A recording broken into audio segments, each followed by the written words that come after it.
people, and over half of them were not paying the top tax rate. That's how badly the tax system was operating. Question number 3, the Honourable Annette King. Thank you, Mr Speaker. My questions to the Prime Minister. At recent meetings he has had with Grey Power, have they raised with him their concerns about the sell-off of state assets? The Honourable Bill English on behalf of the Prime Minister. Mr Speaker, on behalf of the Prime Minister, yes. Equally, when I raise concerns about their investments in failed finance companies, they see the mixed ownership model from a different perspective. Many share my view that it makes no sense for New Zealanders to be prevented from investing in good, solid New Zealand assets, which the mixed ownership model would allow and which is currently allowed through the Air New Zealand model put in place by the previous Labor government. The Honourable Annette King. Supplementary question, Mr Speaker. Is he aware that according to Stats New Zealand, 81% of senior citizens live on national super with little or no other income? And if he is aware of that, where does he suggest older people get money from to invest in assets they already own and have paid for? The Honourable Bill English. Well, Mr Speaker, the comments the members are referring to are where the Prime Minister has discussed with Grey Power whether they want the choice of investing in the finance companies, where under the previous Labor government they lost $8 billion. $8 billion was lost in those finance companies, which is the legacy of Labor's economic management, or whether they want the opportunity to invest in a utility company providing reasonable returns consistently over time. And most of them indicate the obvious choice. Entry question, Mr Speaker. What is his answer to Grey Power members who are quoted as saying in their magazine, "Why are we buying back what we have already paid for in taxes? They belong to New Zealanders now. Why buy them back?" The Honourable Bill English. Well, Mr Speaker, the Grey Power members will not have to buy them back. Many of them will be quite happy with their 51% ownership retained by the government. They will also be happy to see 1.7 million Kiwi savers buy into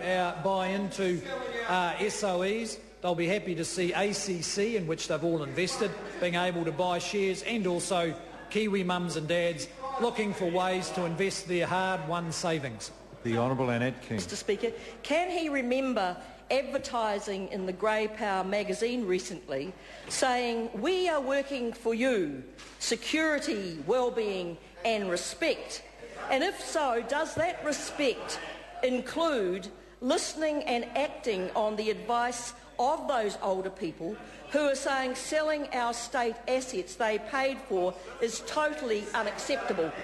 The Honourable Bill English. Mr Speaker, I do recall some ads in a Grey Power magazine, including one on asset sales that did not carry an authorisation statement.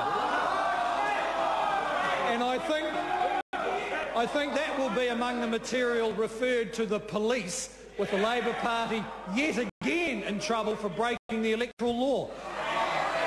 Point of order. A point of order has been called. Point of order, the Honourable Mr. Annette Speaker. King. I seek leave to table an advertisement from the National Party in the Grey Power magazine that solicits votes and is unauthorised. Order.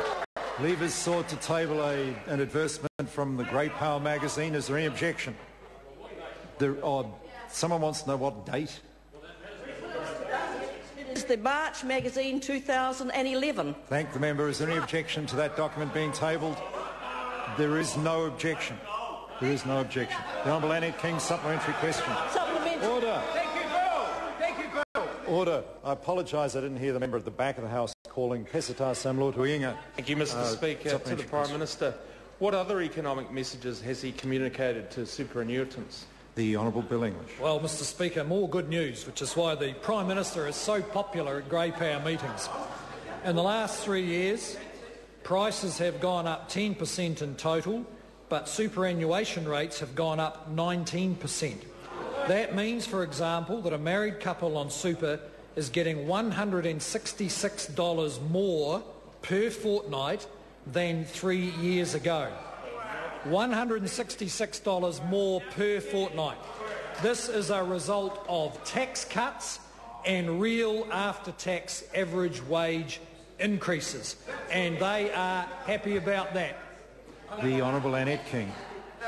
In light of his claim that he shows respect to older New Zealanders, will he undertake a thorough and independent analysis of the impact on power prices of his privatisation plans before the election, and make it available before people go to the polls so they can be fully aware of what they are voting for?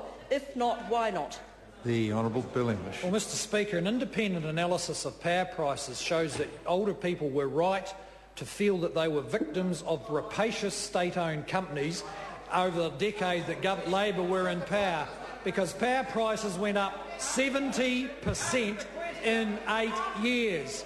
And independent analysis of the electricity market shows that government decisions are likely to lead to power price increases lower than that in the future. The Honourable Annette King, point of order.